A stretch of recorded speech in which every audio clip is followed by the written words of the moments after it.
जय हिंद दोस्तों, कैसे आप सब? उम्मीद करते हैं आप लोग बहुत ही अच्छे होंगे।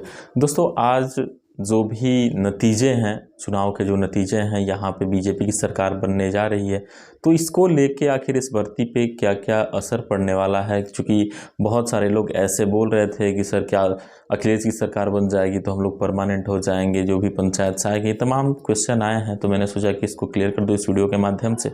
दोस्तों, आज पूर्ण बहुमत से बीजेपी ने अपना सरकार बना लिया है, जैसा कि आप लोग देख रहे हैं और जानते भी हैं। तो इसको देखते हुए, हालांकि इन्होंने ही ये भर्ती की थी बस कुछ ही दिनों पहले, जब इनकी सरकार हुआ करती थी, बीच में जब चुनाव आ गए उसके बाद फिर से इन्हीं की सरकार बन गई। तो इसको देखते हुए कहीं ना कहीं जिस तरीके से संचालन करने की बात कही गई थी पंचायत सचिवालय की, तो उस पर जैसे ही मैनिफेस्टो था और जिस तरीके से इसकी मंशा रखी गई थी, इसकी सोच रखी गई थी, सेम उसी तरीके से कार्य होने वाले हैं। सर मतलब नहीं बदली है, तो अगर सरकार बदलती तो बहुत सारी चीज़ें चेंज हो सकती थी, क्योंकि फिर वो सरकार किस तरीके से सोचती, किस तरीके से नहीं सोचती, ये बड़ा चीज़ है।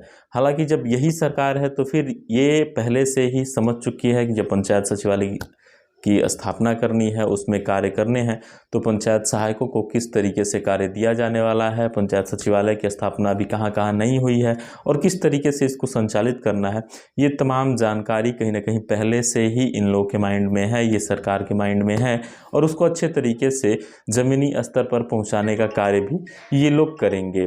और एक चीज़ बहुत सारे लोग बोल रहे थे, जैसा कि मैंने पहले ही बताया, कि जो अगर अखिलेश यादव की सरकार बनती है तो पंचायत सहायकों को नियमित कर दिया जाएगा, जैसा कि मैनिफेस्टो में उन्होंने बोला था कि जितने भी अनियमित कर्मचारी हैं, जितने भी संविदा कर्मचारी हैं, उनको हमारी सरकार आएगी तो हम उसको नियमित कर देंगे, ऐसा उन्होंने बोला भी था और तमाम स्पीच में ऐसा बोल भी रहे थे। वो जो चीज़ें हैं वो सारी चीज़ें जुमला हो सकती हैं, ऐसा नहीं है कि वो अगर बनते तो आप लोग को नियमित ही करते, ये कोई फैक्ट नहीं है और ये क्लियर भी नहीं है कि वो जो बोल रहे हैं बिल्कुल सही ही बोल रहे हैं।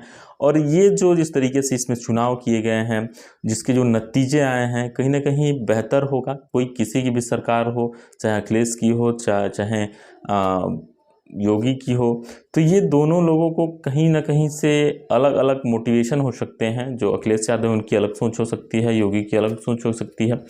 तो ये दोनों लोगों को अगर डिफरेंट करके देखा जाए तो जिसने इस भर्ती को किया है वो अच्छे तरीके से इस भर्ती को समझ सकता है, जान सकता है और अच्छे तरीके से पंचायत सहायकों से कार्य ले सकता है। और पंचायत सहायकों को किस तरीके से अपने गांव में कार्य करना है, जब भर्ती हुई थी तभी कहीं ना कहीं इस चीज़ को रखा गया होगा अपने माइंड में कि किस तरीके से इनको कार्य कराने हैं। हाँ, हालांकि इसमें बहुत ही लापरवाही देखने को मिल रही है, बहुत सारे पंचायत सहायकों के अभी तक पेमेंट भी नहीं आए हैं।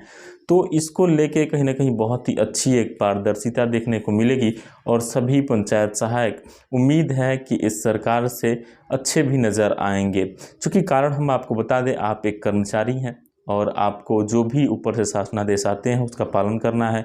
जो भी गांव का डाटा में आपको अब से मांगा जाता है उसको आपको देना है और गांव में तमाम योजनाएं जो भी आएंगी उसको अपने ग्रामवासियों तक पहुंचाने में इसकी मदद करनी है। तो ये तमाम चीज़ें हैं, तो इन सब चीज़ों में आप लोग ज़्यादा न जाएं। किनकी सरकार बनी, कौन क्या कर रहा है, कौन क्या करने वाला है, इस फैक्ट में आपको नहीं जाना है। जो भी ऊपर से आपको कार्य दिए जाएंगे उसको ईमानदारी पूर्वक करना है। कहीं ना कहीं ये इसमें फ्यूचर मिलने वाला है, ऐसा नहीं है कि 11 महीने तक ही फ्यूचर है, ऐसा बिल्कुल ही नहीं है। चूँकि अभी जिनकी सरकार बनी है, जो भर्ती हुई है, उसके तुरंत बाद चुनाव थे, तो ये इस सरकार के लिए एक फैक्ट भी उनके माइंड में जा सकता है कि इसकी भर्ती की वजह से ही हमारी सरकार यहाँ पे बन पाई है।